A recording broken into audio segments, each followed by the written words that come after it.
88,2 FM An-Nasihah, Sakinah dengan Sunnah.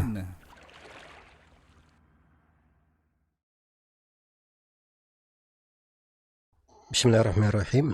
Alhamdulillahirabbil alamin. Wassalatu wassalamu ala al-mabuthi rahmatan lil alamin. Nabiyina Muhammad wa ala alihi wa sahbihi wa man tabi'ahum bi ihsanin ila yaumiddin, amma ba'd. Para pendengar sekalian yang saya hormati dan saya muliakan, gerhana matahari dan gerhana bulan adalah dua ayat dari ayat-ayat Allah Subhanahu wa taala, sebagaimana yang ditegaskan oleh Rasulullah sallallahu alaihi wasallam, "Inna asy-syamsa wal qamar ayatani min ayatillah." Sungguhnya matahari dan bulan itu adalah dua ayat dari ayat-ayat Allah Subhanahu wa taala. Dan terkait dengan ayat-ayat Allah Subhanahu wa taala, kewajiban kita adalah mengingatnya, mengambil pelajaran darinya, dan berpikir serta menjadikannya sebagai hal yang lebih memperbaik dari kehidupan kita. Karena Allah Subhanahu wa taala telah mencela kaum musyrikin, kaum kufar yang berpaling dari ayat-ayat Allah Subhanahu wa taala. Allah Subhanahu wa taala berfirman, "Wa ka'ayyim min ayatin fis samawati wal ard yamurruna 'alaiha wa hum anha mu'ridun." Betapa banyak dari ayat-ayat di langit dan di bumi, mereka berlalu terhadap ayat-ayat itu dan mereka dalam keadaan berpaling. Di kejadian-kejadian besar yang seperti ini, kita perlu berbekal dengan ilmu syar'i. Kita perlu mengenal dari polesan-polesan agama yang menjelaskan tentang hukum-hukum dan menerangkan tentang bagaimana seharusnya seorang muslim dan muslimah di dalam menyikapinya. Pembahasan yang dibahasakan dengan bahasa umum bahwa gerhana matahari atau gerhana bulan adalah fenomena dari fenomena alam, ini adalah pembahasan yang kurang lengkap karena memang dia dari satu sisi pada setiap kejadian Allah Subhanahu wa taala menjadikan pada setiap kejadian ada sebab-sebab terjadinya. Ada sebab-sebab terjadinya. Akan tetapi hal yang terjadi itu semuanya dengan kehendak Allah Subhanahu wa taala, semuanya dengan keinginannya, masuk di dalam kekuasaannya, tidak ada yang keluar darinya. Iya, maka kita seharusnya di dalam membahasakan hal-hal yang seperti ini kita sebut sebagai suatu tanda dari kebesaran Allah Subhanahu wa taala. Agar hal ini besar di dalam jiwa, perkara gerhana ini menjadi hal yang sangat diperhatikan. Adapun membahasakan dengan fenomena alam atau yang semisal dengannya, ini pembahasan yang tidak memberikan dampak rasa takut, yang semisal dengannya. Padahal kita akan membaca sebuah hadits dari Rasulullah sallallahu alaihi wasallam. Haditsnya memang panjang, tapi di dalamnya terdapat pelajaran-pelajaran yang berharga, hukum-hukum seputar gerhana. Saya akan bacakan hadits dari Ummul Mukminin Aisyah radhiyallahu anha dari riwayat Imam Muslim rahimahullah, dan haditsnya diriwayatkan pula oleh Imam Al-Bukhari. Tapi kita fokuskan dari konteks Imam Muslim, ditambah dilengkapi dari riwayat-riwayat yang lain. Dan hadits ini juga datang dari beberapa orang sahabat, karena penjelasan tentang hadits-hadits seputar gerhana ini ada di dalam banyak riwayat sahabat Rasulullah sallallahu alaihi wasallam. Dari Aisyah radhiyallahu anha, beliau berkata, "Khasafatis syams fi ahdi Rasulillah sallallahu alaihi wasallam fi yaumin syadidil har." Kata beliau, telah terjadi gerhana matahari di masa Rasulullah sallallahu alaihi wasallam di hari yang sangat panas. Di hari yang sangat panas. Dikatakan al-khusuf dan dikatakan juga al-kusuf. Dan ini dua-duanya digunakan di dalam hadits dan maknanya sama. Untuk gerhana matahari dan gerhana bulan, dua-duanya boleh disebut dengan al-khusuf maupun al-kusuf. Walaupun ada sebagian ulama yang membedakan. Kata Aisyah, "Yauma mata Ibrahim ibnu Rasulillah sallallahu alaihi wasallam." Dan kejadian gerhana di masa Nabi ini ketika Ibrahim putra Rasulullah sallallahu alaihi wasallam meninggal. Faqala an-nas innama inkasafat limauti Ibrahim. Maka manusia berkata, sungguhnya dia itu terjadi gerhana karena matinya Ibrahim. Maka ketika gerhana ini terjadi, faqama fazi'an yakhsha an takuna as-sa'ah. Maka Nabi sallallahu alaihi wasallam berdiri dengan penuh kekhawatiran. Beliau khawatir bahwa itu adalah hari kiamat. Iya. Maka ini awal dari hadits yang menjelaskan bagaimana kejadian gerhana di masa Rasulullah Sallallahu Alaihi Wasallam. Terdapat di sini bagaimana ketika terjadi gerhana yang seperti ini, ada kekhawatiran dari Rasulullah Sallallahu Alaihi Wasallam. Dan ini menunjukkan perhatian beliau yang sangat besar terhadap gerhana dan kekhawatiran beliau jangan sampai gerhana ini adalah adab. Dan ini sikap yang dicontohkan oleh Rasulullah Sallallahu Alaihi Wasallam. Telah syah juga di dalam hadits riwayat Muslim, Rasulullah Sallallahu Alaihi Wasallam apabila di hari yang berangin dan berawan mendung, maka terlihat pada wajah Nabi Sallallahu Alaihi Wasallam ada kekhawatiran. Beliau mondar-mandir. Dan apabila turun hujan, barulah kekhawatiran itu lepas. Maka beliau berkata, saya khawatir mendung itu tadi adalah adab yang akan ditimpakan kepada umatku. Karena telah disebut di surah Al-Ahqaf, bagaimana kebinasaan suatu kaum, awalnya adalah mendung yang terlihat. Maka itu bukan sekadar fenomena alam. Bukan sekadar suatu kebiasaan. Tapi dia adalah ayat dari ayat-ayat Allah yang harus kita mengambil pelajaran darinya, harus ada rasa takut. Karena itu dari kekeliruan besar terkait dengan gerhana ini, dijadikan gerhana sebagai suatu lahan untuk rekreasi, sebagai suatu proyek wisata, dan semisal dengan hal tersebut. Padahal Nabi Shallallahu Alaihi Wasallam ketika terjadi gerhana ini, beliau berdiri fazi'an, penuh dengan kekhawatiran. Faba'atha munadiyan as-salata jami'atan. Maka Nabi Shallallahu Alaihi Wasallam mengutus seorang yang meneriakkan as-salata jami'ah.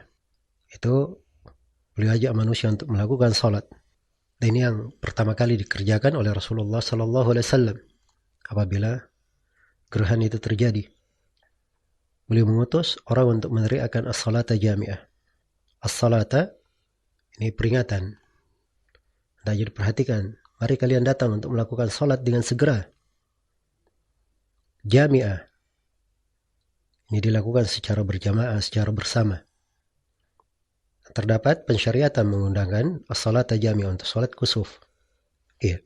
Ini yang disyariatkan di dalam salat gerhana, diteriakkan as-salata jami'ah. Dan sepakat para ulama bahwa salat kusuf ini, salat gerhana, tidak dikumandangkan untuknya adzan dan tidak ada juga iqamatnya. Jadi imam hanya berkata as-salata jami'ah, mengumumkan kepada manusia. Kemudian dilakukan salat. Dan ini juga kelihatannya pada sebagian dari masyarakat kita yang memakai as-salata jami'ah di salat fardu. Dan ini penggunaan bukan pada tempatnya. Karena salat jami'ah dipakai oleh Rasulullah SAW untuk salat gerhana. Dan terdapat bahwa salat gerhana itu disyariatkan secara berjamaah. Dan kaidah umum di pembahasan salat, selain salat 5 waktu, salat tatawu, bahwa salat tatawu itu apabila disyariatkan dikerjakan secara berjamaah, maka dia lebih afdal daripada dikerjakan sendirian. Lebih afdal daripada dikerjakan sendirian. Karena itulah sebaiknya salat gerhana ini dikerjakan secara berjamaah. Tapi kalau seorang tidak mampu untuk melakukannya, maka dia salat sendirian.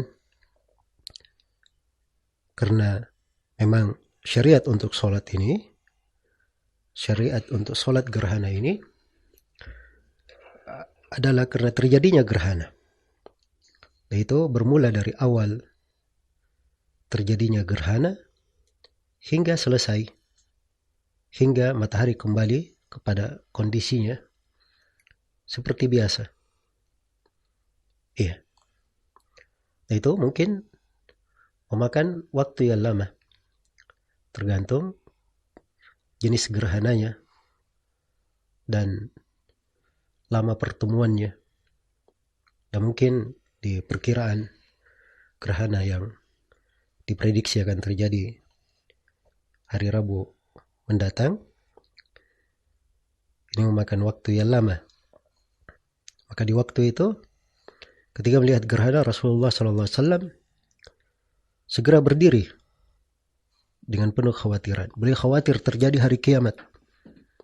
Maka beliau mengutus seorang meneriakkan as-salata jami'ah. Fakharaja Rasulullah SAW ila al-masjid. Maka Rasulullah SAW keluar ke masjid.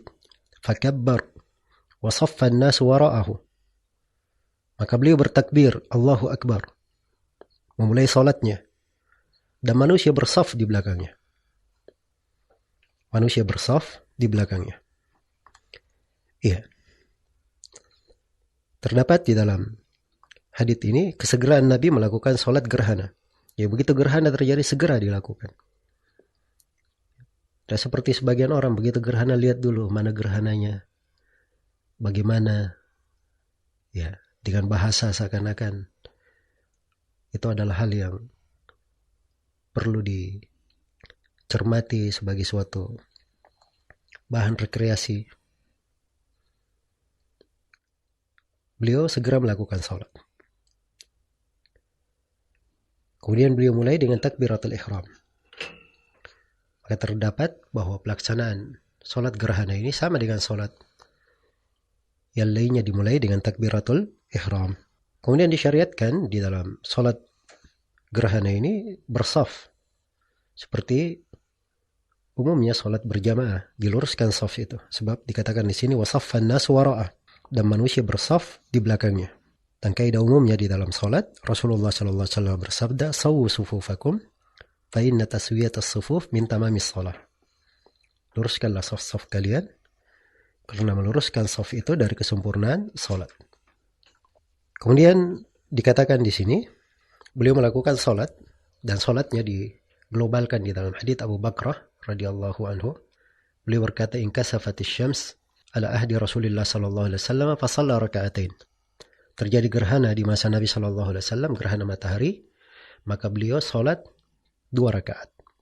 Jadi 2 rakaat salatnya. Kalau dalam hadits Aisyah ini dirinci, "Faqtara'a Rasulullah sallallahu alaihi wasallam qira'atan tawilah, jahara bi qira'atihi qadra nahwi suratil Baqarah." Maka Rasulullah sallallahu alaihi wasallam membaca bacaan yang panjang. Beliau menjaharkan bacaannya. Kadar bacaan yang beliau baca seperti membaca surah Al-Baqarah. Ini rakaat yang pertama, ya, bacaan yang panjang. Masya Allah, bacaan rakaat pertamanya seperti membaca surah Al-Baqarah. Iya. Dan terdapat di dalam hadits ini bahwa di dalam sholat gerhana sama dengan sholat berjamaah yang lainnya. Imam di depan, makmum di belakang.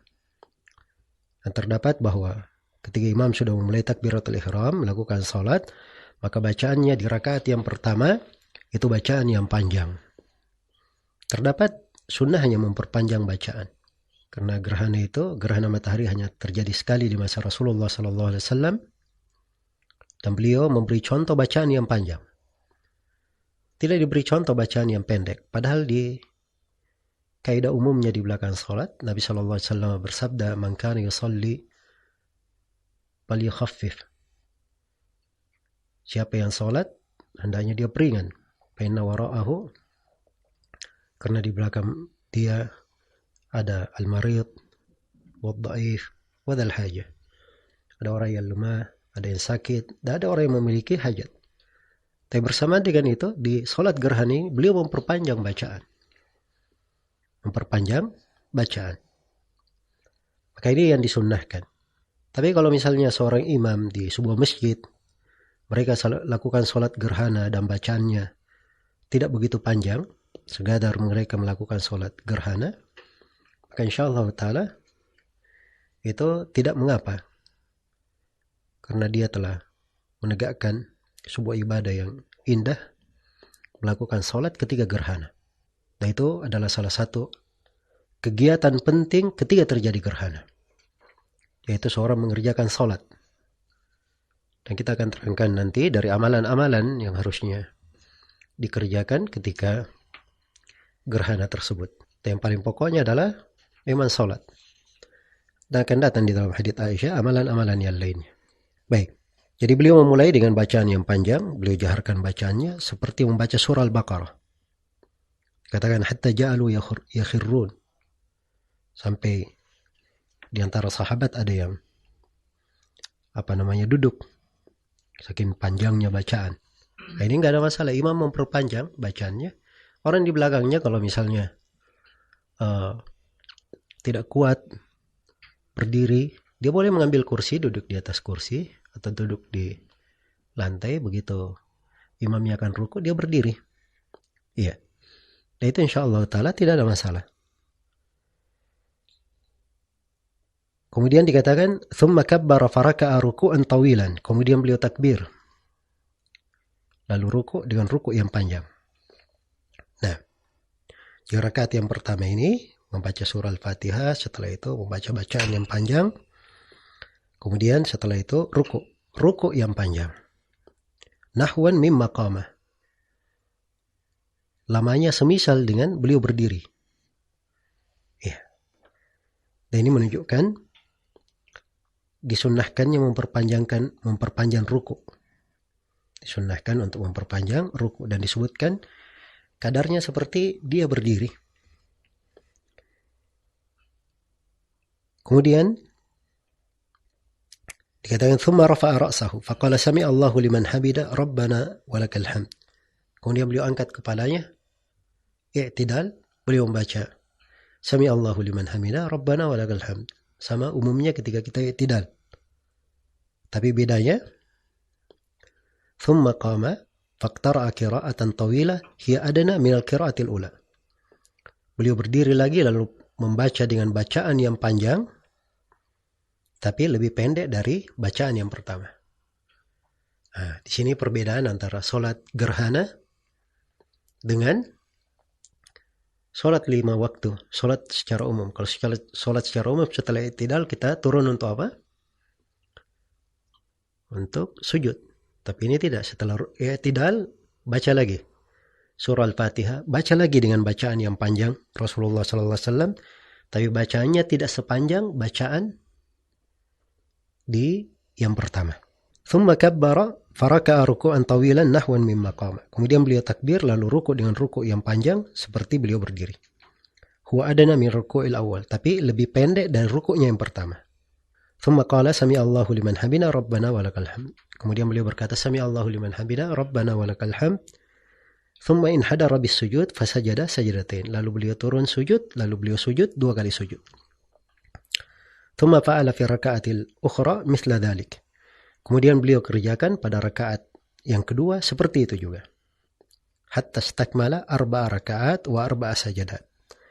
Sampai sempurna 4 ruku', 4 sujud. Jadi kesimpulannya sholat gerhana itu adalah sholat terdiri dari 2 rakaat. Terdiri dari 2 rakaat. Tapi 2 rakaat ini 2 rakaat ini 4 kali ruku' dan 4 kali sujud. Rakaat pertama ruku'nya 2 kali, sujudnya 2 kali, dan rakaat yang kedua ruku'nya 2 kali, sujudnya 2 kali. Inilah sholat gerhana. Iya. Kata Aisyah, ma raka'atu ruku'an qat wala sajadtu sujudan qat kana atwala minhu. Saya tidak pernah ruku' dan sujud yang lebih panjang daripada itu. Iya. Kemudian di kelanjutan hadits disebutkan bahwa Rasulullah setelah itu berdiri. Dan beliau berdiri fansarafa hina saraf wa qad adatis syams. Beliau berdiri ketika beliau selesai dan matahari sudah kembali seperti kondisi pertamanya. Ini penjelasan tentang akhir gerhana. Karena gerhana itu namanya sholatul kusuf, sholat gerhana, sholat disebabkan adanya gerhana. Jadi sepanjang gerhana masih ada, disyariatkan sholat. Kalau misalnya imamnya dia sudah berdiri panjang rakaat pertama, ya, naik lagi rakaat kedua, baru di awal, setelah itu datang orang memberitahu bahwa gerhananya sudah selesai, Maka di sini imam tidak memperpanjang bacaan lagi. Dia sekadar menyelesaikan sholatnya, kemudian salam, lalu khutbah, selesai. Iya. Jadi memperpanjang bacaan itu sekadar terjadinya gerhana. Sekadar terjadinya gerhana. Jadi setelah sholat dikatakan thumma qama fakhataba binnas. Lalu beliau berdiri kemudian berkhutbah kepada manusia. Terdapat bahwa pada saat terjadi gerhana ada sholatnya dan ada khutbahnya.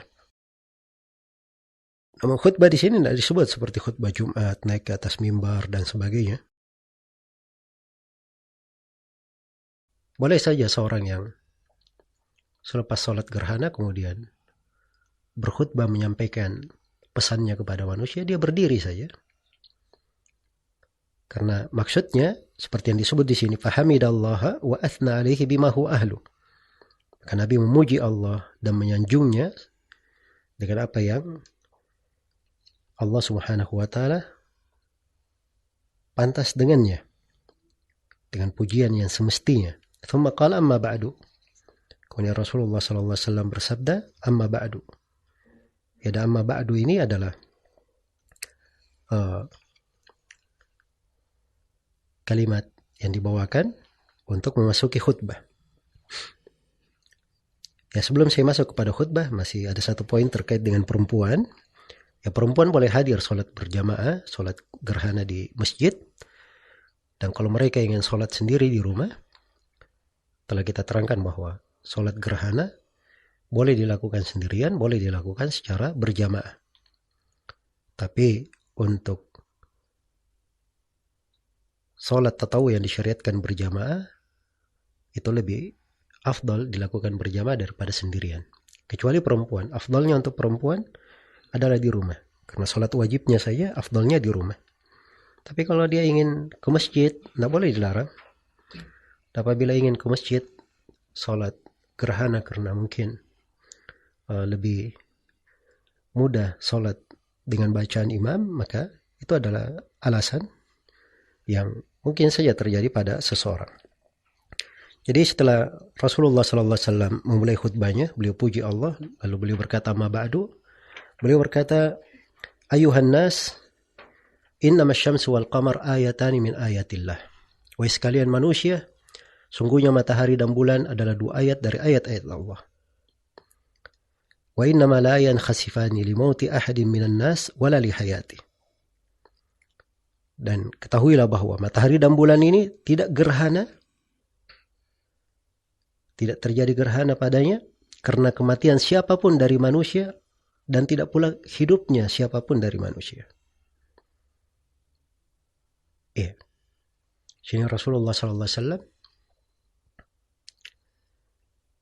ingatkan tentang akidah yang benar, tentang keyakinan benar yang hak, bahwa gerhana itu adalah ayat dari ayat-ayat Allah, tanda kebesaran Allah. Bukan karena ada yang hidup, ada yang meninggal. Kata beliau, walakinnahuma min ayatillahi yukhawwifu bihima ibadah. Tapi keduanya dari ayat-ayat Allah yang Allah membuat hamba-hambanya takut dengannya. Nah, ini gerhana matahari dan bulan adalah untuk membuat kita takut kepada Allah Subhanahu wa taala. Iya. Bukan untuk dijadikan sebagai bahan rekreasi, sebagai memandang dari keindahan alam dan sebagainya. Tapi dia adalah untuk membuat seorang itu takut kepada Allah Subhanahu wa taala.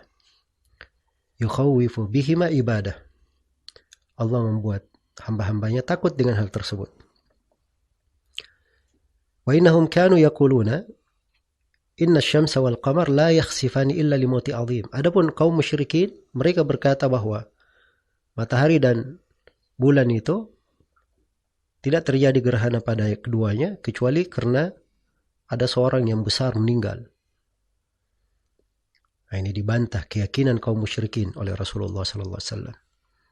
Itu kewajiban seorang yang berilmu, kewajiban seorang penasihat, kewajiban seorang yang rahmat kepada umat ini. Kalau dilihat ada hal yang keliru, diluruskan. Ketika ada yang menyangka bahwa gerhana ini karena matinya anak beliau Ibrahim, maka Nabi terangkan bahwa itu adalah keyakinan yang keliru. Bahkan itu adalah keyakinannya kaum musyrikin. Iya. Maka keyakinan-keyakinan yang keliru ini harus diluruskan dan dikembalikan kepada makna yang diinginkan oleh syariat. Dan banyak dari manusia di dalam gerhana punya ritual-ritual, kadang melakukan hal-hal yang hal-hal tersebut bertentangan dengan makna agama, tidak membawa seorang itu untuk punya rasa takut kepada Allah Subhanahu wa taala. Karena itu apa kewajiban kita ketika terjadi gerhana? Kata Rasulullah, fa idza ra'aitumuhuma fakabbiru. Kalau kalian melihat gerhana tersebut, matahari atau bulan, hendaknya kalian bertakbir. Iya. Jadi tampak di sini bahwa gerhana matahari dan bulan adalah dua ayat dari ayat-ayat Allah Subhanahu wa taala.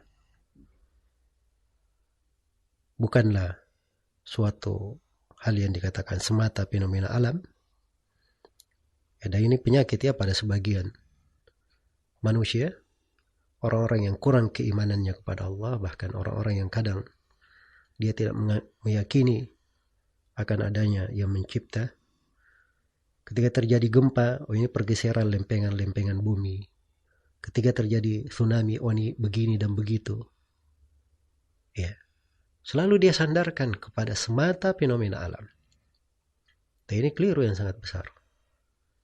Kita tidak mengingkari adanya sebab dan akibat, penyebab-penyebab terjadinya suatu proses, terjadi sesuatu. Itu memang Allah Subhanahu wa taala takdirkan.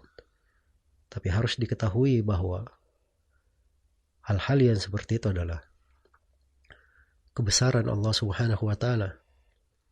Allah yang menghendakinya terjadi. Disandarkan kepada hal tersebut. Dan itu pokok yang harus diingat. Karena itu di bahasa Rasulullah sallallahu alaihi wasallam di sini tidak ada kalimat kecuali menjelaskan matahari dan bulan adalah dua ayat dari ayat-ayat Allah Subhanahu wa taala. Iya.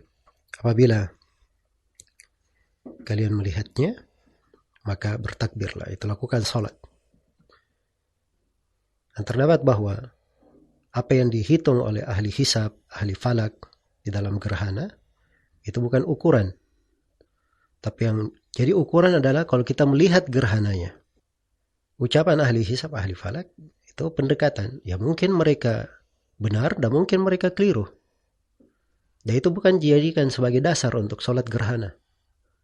Jadi kalau misalnya hari Rabu besok, ketika mau melakukan sholat gerhana, jangan karena sudah diumumkan gerhana itu diprediksi akan terjadi jam 6:19 misalnya, dan berakhir jam sekian misalnya, itu prediksi namanya. Dan bukan itu ukuran melakukan sholat gerhana. Ukurannya kata Nabi, fa'ida ra'aitumuhuma. Kalau kalian melihat gerhana itu ukurannya. Apabila kalian melihatnya, bukan menghitungnya, bukan menghisapnya. Melihat. Jadi kalau ada yang melihat langsung, atau sudah terlihat dari sumber yang terpercaya, maka dilakukan sholat gerhana itu. Iya. Fakabbiru, maka bertakbirlah kalian. Ini kabbiru terkait dengan masalah sholat tadi.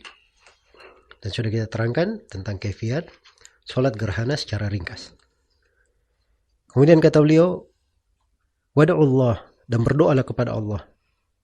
Ini kewajiban yang kedua. Atau ibadah yang kedua ketika terjadi gerhana. Berdoa kepada Allah. Kita banyak berdoa kepada Allah Subhanahu wa ta'ala. Watasaddaqu, amalan yang ketiga, dan bersedekahlah kalian. Bersedekahlah kalian. Nah, diperintahkan kita di hari tersebut bersedekah. Dan ini doa dan sedekah, dua amalan yang sangat agung dari hal yang menolak musibah dan adab dari manusia. Dalam sebagian riwayat Dikatakan fafza'u ila shalah. Kalau kalian melihat gerhana itu, maka bersegera kalian dengan cepat, diiringi dengan kekhawatiran untuk melakukan salat. Dalam sebuah riwayat, fasallu hatta yufarrijallahu ankum. Salatlah kalian sampai diberikan kelapangan untuk kalian. Perhatikan bahasa-bahasanya. Sampai diberikan kelapangan. Seakan-akan ini musibah yang menimpa. Ya. Ini beda dengan sebagian manusia ketika terjadi gerhana. Ya kerjanya duduk saja. Menikmati. Seakan-akan sudah berlalu sedemikian rupa. Di riwayat yang lain, kata beliau, فَإِذَا رَأَيْتُمْ مِنْهَا شَيْئًا فَافْزَعُوا إِلَى ذِكْرِهِ وَدُعَائِهِ وَاسْتِغْفَارِهِ.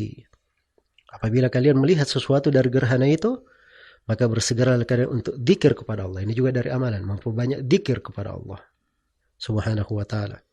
Wa du'aihi, berdoa kepadanya, wa istighfarihi, dan banyak beristighfar, memohon pengampunan dari Allah Subhanahu wa ta'ala. Iya. Kemudian ini dari amalan-amalan yang disyariatkan, dan bersedekah di sini dari hal yang sangat agung. Sampai di sebagian riwayat Nabi memerintah pada saat gerhana untuk membebaskan budak. Dan ini membebaskan budak bukan sedekah yang sederhana, mengeluarkan banyak dari harta. Iya, karena perkara-perkara besar itu ditolak dengan amalan besar. Amalan yang diharapkan agungnya kebaikan di sisi Allah Subhanahu wa ta'ala. Di sebagian riwayat, thumma amarahum ayyata'awwadu min adabil qabr. Kemudian Nabi perintah mereka untuk berlindung dari siksaan di alam kubur. Berlindung dari siksaan di alam kubur. Ini bentuk-bentuk dari kekhawatiran Rasulullah SAW, dan bagaimana amalan yang beliau tuntunkan pada saat terjadi gerhana ini. Kemudian di hadits Aisyah ini diterangkan oleh Rasulullah SAW bahwa beliau di kedudukannya beliau melihat segala sesuatu.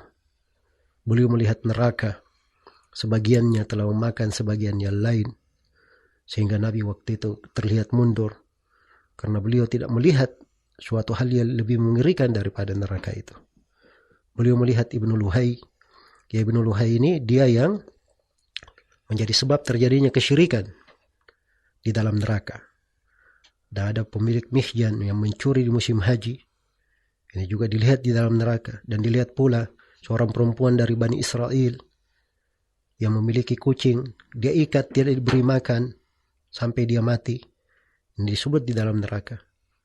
Dan Rasulullah SAW bersabda, dan wa ra'aitu aktsara ahliha nisa. Saya lihat kebanyakan penghuni neraka itu adalah perempuan. Para sahabat bertanya, bima ya Rasulullah? Kenapa ya Rasulullah perempuan menjadi penghuni kebanyakan neraka? Kata beliau, bikufrihunna, karena mereka kafir. Ada yang berkata, ya Rasulullah, apakah mereka kafir kepada Allah? Kata Rasulullah, bikufril ashir wa bikufril ihsan. Dia kafir kepada suaminya, kafir terhadap kebaikan. Andai kata salah seorang dari kalian berbuat kepadanya kebaikan selama setahun, kemudian dia melihat sesuatu darinya, maka dia akan berkata, saya tidak melihat dari engkau kebaikan sama sekali. Kemudian diperlihatkan kepada Rasulullah sorga, dan beliau sebutkan bagaimana keindahan sorga itu. Dan dikata beliau ambil sebuah angkut dari sorga itu, kemudian diambil oleh Rasulullah, dimakan oleh para sahabat, maka tidak akan tersisa dunia ini lagi. Mereka tidak akan lagi ada selera untuk hidup. Kemudian disebut dari fitnah kubur, fitnah Masihid Dajjal. Kemudian Rasulullah SAW menjelaskan bagaimana seorang itu di alam kubur, bagaimana ditanya. Ini semuanya dari hal-hal yang diingatkan oleh Rasulullah di khutbah beliau setelah gerhana. Inilah maksud-maksud dari syariat kita. Dan pokok yang diinginkan oleh syariat di pelaksanaan ketika terjadi gerhana ini. Maka gerhana itu Karena dia adalah tanda dari tanda kebesaran Allah Subhanahu wa taala. Dia adalah suatu kejadian yang dikhawatirkan di belakangnya ada musibah yang datang, maka seorang khawatir terhadap dosa-dosa dan kesalahannya. Banyak berzikir, mengagungkan dan membesarkan Allah, beristighfar kepada Allah Subhanahu wa taala. Iya. Ini beberapa ulasan dan pembahasan yang terkait dengan gerhana, ibadah yang patut untuk kita tegakkan di dalamnya berupa salat, doa, zikir, istighfar, sedekah, berlindung dari adab kubur. Iya. Dan pokoknya bahwa dari maksud agung di dalam agama ini adalah yukhawwifu bihi ma ibadah. Allah membuat hamba-hambanya itu takut dengan gerhana matahari dan bulan ini. Perhatikan predikat hamba-hambanya. Ya, carilah makna penghambaan di sini. Kita menjadi hamba-hamba Allah Subhanahu wa taala yang mendekatkan diri kepada Allah Subhanahu wa taala. Ya wallahu taala alam. Nah,